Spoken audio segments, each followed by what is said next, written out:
turnaround it has been for you from losing the test match inside 2.5 days to dominating the T20 series, winning 3-0. I know these are two totally different formats, but what has been the difference inside the 2 weeks? Yeah, I think very contrasting the first week from the second week. I think obviously I think we just had a good team spirit this week, and we've worked really hard together as a side. We trained hard before the games, and we're very clear on how we wanted to go about winning. So I think it's no secret that as a side we're probably more tuned to T20 cricket or white ball cricket. The development side is certainly the red ball side. I think with the white ball cricket, it's about fine-tuning those little areas where we need to improve and those margins and where we need to get ready for the World Cup. I think the big development and the change is red ball cricket. With the white ball cricket, I'm reasonably happy how it's gone. Certainly the last 6 games, we won our last 3 ODIs, we won our last 3 T20s, but some important cricket coming up in a big World Cup as well. So perhaps, last question.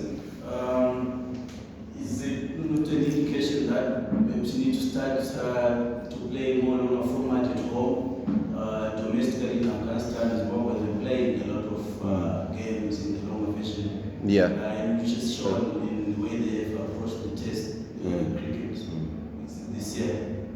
Yeah, I certainly believe they've got to raise the sort of, not the awareness, but the appetite for the game, the 4-day cricket. I think a lot of the times people see with franchise cricket and white ball cricket, there's good money to be made. I think with regards to test cricket, and I always feel this, that it's obviously the purest form of the game, and I think the most rewarding to win. I think if you win test matches, it's so rewarding, and I think so. Maybe the slight shift in appetite for the 4-day match, and hopefully getting all our players fit, because we play so much white ball cricket that it's sometimes, and we'll only play 1 test match. We don't play series, so it's a trade-off between, do you play your best players in the red ball game, or do you rest them and give an opportunity to international players to younger players, right? Players who haven't played white ball cricket. So it's a fine balance. So the first 2 matches were, one could say, relatively easy, chasing smaller scores, or maybe dealing with a team that didn't really come out. Do you think that in terms of your preparation, as you talked about it before the series, that you don't have that many matches left in terms of the World Cup, that you had a different challenge today where the team seemed at some point almost close to chasing the target? Yeah, obviously missing 2 important players in our lineup, but I think it was a great opportunity and to give the ball to other bowlers, an opportunity to play and see what they're about and put their hands up for selection for the World Cup. So obviously this has made our selection a little bit clearer, and speaking to Rashid. So we'll have a good chat and see about the squad that we want to take in January and February. And how is he doing? Rash is good.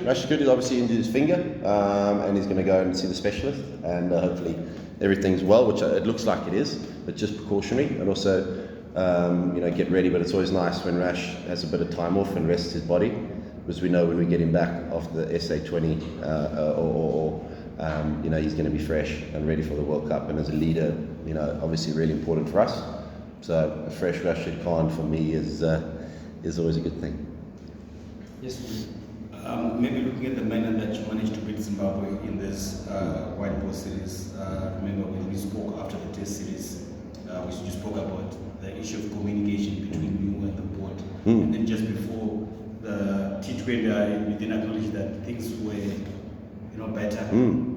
So now you are back in winning ways, and emphatically for that matter. Do you think now this also helps in terms of communicating what you guys want to do going into the World Cup?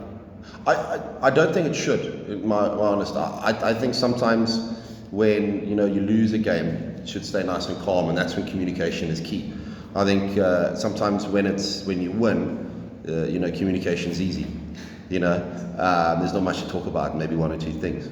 But I think, so I think, as Afghanistan grows and develops, and don't remember, they haven't been in international cricket for all that long, and so the level that this team is playing at, is unbelievable for for the amount of time they've been playing international cricket. Yes, there's reasons why they've developed. ACB have developed their players, homegrown players, but there's also franchise cricket that's helped develop players. So the players are becoming very worldly and they know the conditions all around the world. So players are playing in Big Bash, South Africa, playing in the 100, all these sorts of things. So the more cricket the guys can play, the better. And as long as we keep on working together, I'm very excited to see how January and February go.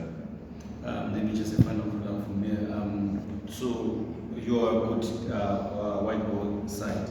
Then you come to a place like Zimbabwe. Of course, you can't underestimate any team in their home conditions. But now, how do you motivate your team where you're playing opponents that are perceived to be not as good as you are?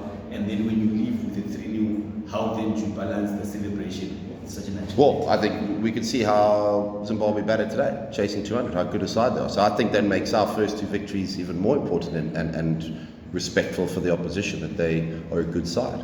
Wish them really well, and I'm going to look forward to seeing their results in Pakistan and against Sri Lanka and Pakistan. And I think they'll surprise a few people. So, just 1 or 2 of the important players didn't hit their straps, unfortunately, but I'm sure that'll turn around. And today's game surely showed evidence. There are 2 things: how good Zimbabwe can be, but also where we need to improve as well as a side and areas we need to work on. So that was a really good game for us today. Yes, please. All right, and then I know obviously perhaps World Cup preps kind of got derailed. So for you as the coach now, how difficult is it now to just keep tabs on your players just to get them ready for that?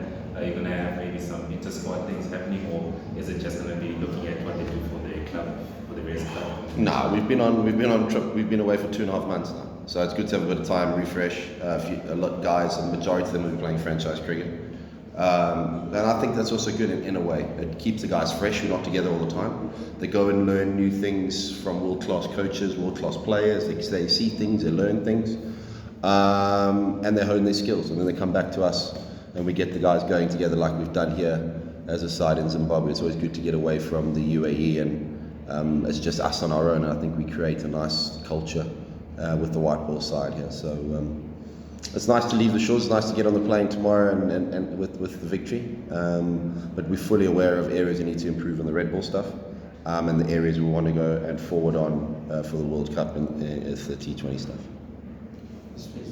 My final question, you mentioned in passing some of the players from Zimbabwe. Are there any that stood out to you in terms of their performances?